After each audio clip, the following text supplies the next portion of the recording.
Welcome to RS Group of Schools. I am Gaurav Sharma, your computer teacher.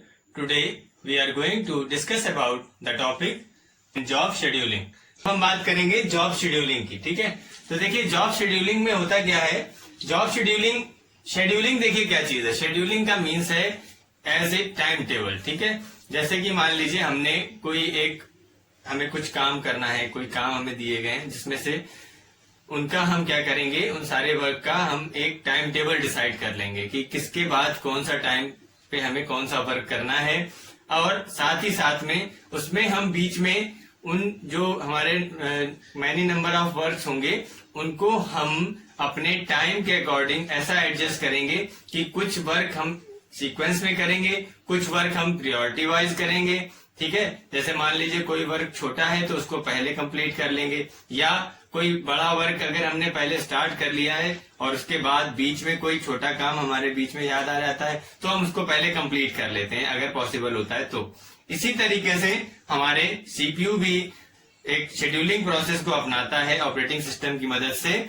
और वो scheduling process जो होती है वो जो भी जॉब्स मीन्स प्रोसेस, ठीक है। और प्रोसेस का मतलब क्या होता है, जो इंस्ट्रक्शन उस समय करंटली एक्टिव होते हैं वो हमारे प्रोसेस कहलाते हैं, ठीक है। तो जो भी प्रोसेस हमारी उस समय एक्टिव है मेमोरी में, उस प्रोसेस को किस तरीके से मैनेज करना है, और अगर मैनी नंबर ऑफ प्रोसेस आ रही हैं तो उन सारी प्रोसेस को भी कैसे मैनेज करना है, ये सब हमारा सीपीयू शेड्यूलिंग के माध्यम से उसको कंप्लीट करता है, ठीक है। तो यहाँ पर देखिए 2 पॉइंट्स यहाँ पर लिखे हुए हैं। To assign priority to job, ये हमारे जॉब शेड्यूलिंग का वर्क यहाँ पर बताया जा रहा है कि किसी जॉब को प्रायोरिटी असाइन करना। मीन्स कि जो भी जॉब है, मान लीजिए अगर हमें 5 काम करने के लिए दिए गए, 5 प्रोसेसेस हैं हमारे पास में, उनको अगर हमें एग्जीक्यूट कराना है तो जिसकी प्रायोरिटी ज्यादा होगी पहले हम उसको सीपीयू उसको पहले एग्जीक्यूट कराएगा। इसी तरीके से admit new jobs for processing eight appropriate time, priority assign करना ये तो वर्क है ही हमारे शेड्यूलिंग में। साथ ही साथ में जो न्यू जॉब्स और भी आ रही हैं उनको भी एडमिट करना, ये भी हमारे शेड्यूलिंग का ही वर्क है। कैसे, एप्रोप्रिएट टाइम पर, ठीक है। मतलब कि जो टाइम हमारा उस समय यूज हो रहा है, सीपीयू जो हमारा टाइम दे रहा है अदर जॉब्स को, उसी पर्टिकुलर टाइम पे हम न्यू जॉब्स को भी एडमिट कर लेते हैं और उनको साथ में ही वर्क कराते हैं, जिसे हम मल्टी प्रोग्रामिंग या मल्टी प्रोसेसिंग भी बोलते हैं, ठीक है। तो ये प्रोसेस, मल्टी प्रोसेसिंग की जो प्रोसेस है वो जॉब शेड्यूलिंग की वजह से ही पॉसिबल हो पाती है। अगर शेड्यूलिंग प्रोसेस वहां पर वो नहीं यूज करेगा सीपीयू तो फिर जो मल्टी प्रोसेसिंग है उसको करने में उसे बहुत ज्यादा प्रॉब्लम होगी और कई सारी प्रोसेस एक साथ एग्जीक्यूट कराना संभव नहीं होगा, ठीक है। तो इस टॉपिक को हम एक डायग्राम की मदद से भी समझते हैं कि जॉब्स क्या होती हैं, जॉब्स किस तरीके से आती हैं, उनकी कुछ स्टेट्स भी होती हैं जो कि समय समय पे चेंज होती रहती हैं। तो उसको हम इस डायग्राम से अब समझेंगे कि किस तरीके से जॉब्स की स्टेट्स जो है वो चेंज होती हैं। स्टूडेंट्स, अब हम बात करेंगे यहाँ पर प्रोसेस स्टेट डायग्राम की। इससे आपको समझ में आएगा कि सीपीयू किस तरीके से किसी प्रोसेस को लेता है और किस तरीके से उसको एग्जीक्यूट कराता है और किस तरीके से उसको कंप्लीट करता है। तो देखिए यहाँ पर प्रोसेस की डिफरेंट काइंड्स ऑफ स्टेट्स दिखाई गई हैं, जहाँ पर सबसे पहले आपको न्यू स्टेट दिखा रहे हैं। तो न्यू स्टेट में होता क्या है कि जब कोई प्रोसेस सीपीयू अगर अडॉप्ट करता है, मींस सीपीयू के पास में अगर कोई प्रोसेस आई है रन होने के लिए, तो वो जो सीपीयू के पास आ चुकी है प्रोसेस, न्यू प्रोसेस है, ठीक है, तो वो कहलाएगी न्यू स्टेट। इसी तरीके से नेक्स्ट यहाँ पर है active state. Next, new state और एक्टिव स्टेट के बीच में एक रेडी स्टेट भी होती है। रेडी स्टेट में एक्चुअल में होता क्या है कि जो प्रोसेस सीपीयू ने ले ली है, अब मान लीजिए कि एक से ज्यादा प्रोसेस सीपीयू ले लेता है तो उसको वो रेडी स्टेट में रख लेगा, ठीक है। उसमें से रेडी स्टेट से अगर कोई पर्टिकुलर प्रोसेस को वो लेकर के एग्जीक्यूट करा रहा है तो वो प्रोसेस हो जाएगी हमारी एक्टिव स्टेट में, ठीक है। तो नेक्स्ट हमारी यहाँ पर है एक्टिव स्टेट। जो प्रोसेस करंटली रन हो रही है वो कहलाएगी हमारी एक्टिव स्टेट प्रोसेस। अब देखिए एक्टिव स्टेट प्रोसेस जो रन कर रही है वो एक्टिव है, तो अब यहाँ पर क्या बीच में एक आया है वेटिंग स्टेट, ठीक है।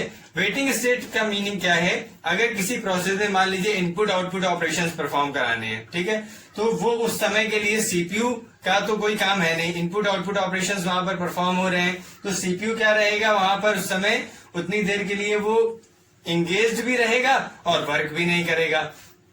तो वो प्रोसेस को वो क्या कर देता है, वेटिंग स्टेट में डाल देता है। वेटिंग स्टेट में वो प्रोसेस होती है जो कि या तो इनपुट आउटपुट ऑपरेशंस परफॉर्म करा रहे हैं या किसी अदर रीजन से उसको वेटिंग स्टेट पे डाला गया है, तो वो प्रोसेस होगी हमारी वेटिंग स्टेट में।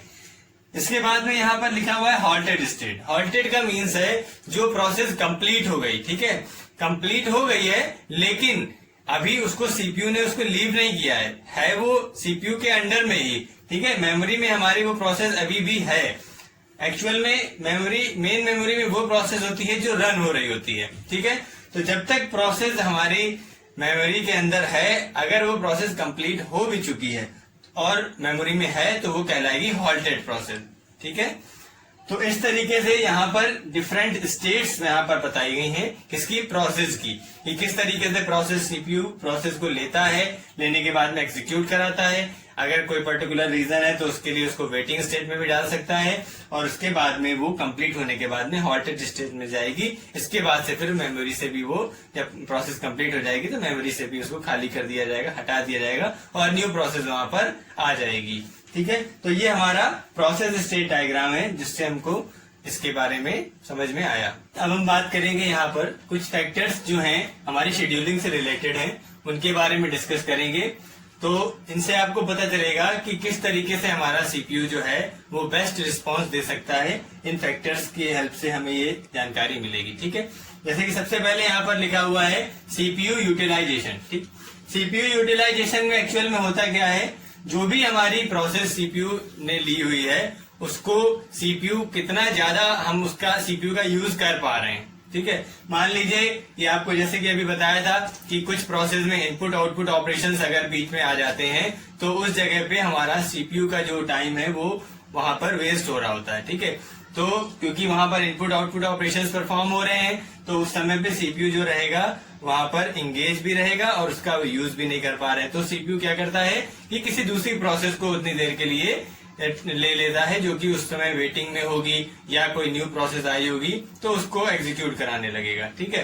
तो ये हमारा हो जाएगा क्या, सीपीयू यूटिलाइजेशन से रिलेटेड टर्म है ये, कि सीपीयू जो है वो उसका यूटिलाइजेशन मैक्सिमम होना चाहिए, ठीक है। तो ये टर्म जो हमारा है ये शो करेगा कि मैक्सिमम सीपीयू यूटिलाइजेशन हम किस तरीके से करा पाए। तो शेड्यूलिंग में हम लोग वो टेक्निक्स का यूज करते हैं। फिर इसी तरीके से turn around time. Turn around time actual में होता क्या है, total time taken by a process, ठीक है। सीपीयू जब किसी प्रोसेस को एग्जीक्यूट कराता है तो पूरी प्रोसेस जो एग्जीक्यूट हुई है उसमें कितना टाइम लगा है वो हमारा कहलाता है टर्न अराउंड टाइम, ठीक। तो ये मिनिमम होना चाहिए। टर्न अराउंड टाइम क्या होना चाहिए, मिनिमम होना चाहिए, कम से कम टाइम में हमारी प्रोसेस कंप्लीट हो जानी चाहिए। इसी तरीके से नेक्स्ट यहाँ पर है हमारा वेटिंग टाइम, ठीक है। देखिए वेटिंग टाइम जो है, अगर कोई प्रोसेस वेटिंग स्टेट में है तो वो हमारी वेटिंग प्रोसेस कहलाती है। तो वेटिंग टाइम मिनिमम होना चाहिए, ठीक है। क्यों होना चाहिए, क्योंकि जितनी देर हमारा प्रोसेस वेटिंग टाइम में रहती है तो सीपीयू वहां पर इंगेज रहता है और कोई भी वर्क परफॉर्म वो नहीं करवा पाता है, ठीक। तो इसलिए वेटिंग टाइम को मिनिमम होना जरूरी है, कम से कम वेटिंग टाइम वहां पर होना चाहिए। तो ये शेड्यूलिंग हमारी ऐसी होनी चाहिए जो कम मिनिमम वेटिंग टाइम वहां पर एक्वायर करे। अब देखिए नेक्स्ट क्या है, रिस्पांस टाइम।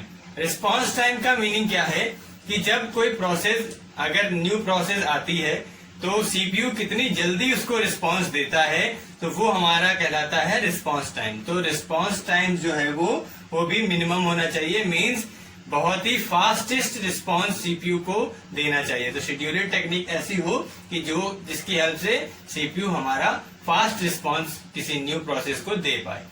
लास्ट यहाँ पर लिखा हुआ है थ्रूपुट। थ्रूपुट मीन्स होता है किसी भी डिवाइस की या किसी भी प्रोसेस की एफिशिएंसी, ठीक है। तो जो हमारा सीपीयू है, थ्रूपुट यहाँ पर सीपीयू का हम देखते हैं कि सीपीयू जो रिजल्ट प्रोवाइड कर रहा है तो ओवरऑल उसका रिजल्ट कैसा रहा, जो ये हमारे सारे टर्म्स हैं उन सबसे रिलेटेड हमारा जाकर के यहाँ पर थ्रूपुट बनता है कि कम से कम हमारा टर्न अराउंड टाइम जो है वो कम से कम होना चाहिए, वेटिंग टाइम कम से कम होना चाहिए, सीपीयू यूटिलाइजेशन मैक्सिमम होना चाहिए। तो इन सारी चीजों को देखते हुए हम लोग थ्रूपुट को कैलकुलेट करते हैं और थ्रूपुट का जो रिजल्ट आता है उससे ये चीज डिसाइड करते हैं कि हमारी प्रोसेस जो थी उसकी जो टाइमिंग रही है वो बेस्ट रही है या नहीं। तो ये हमारा डिपेंड करता है इस थ्रूपुट पे। So students, these are the terms related to scheduling. Try to understand these topics.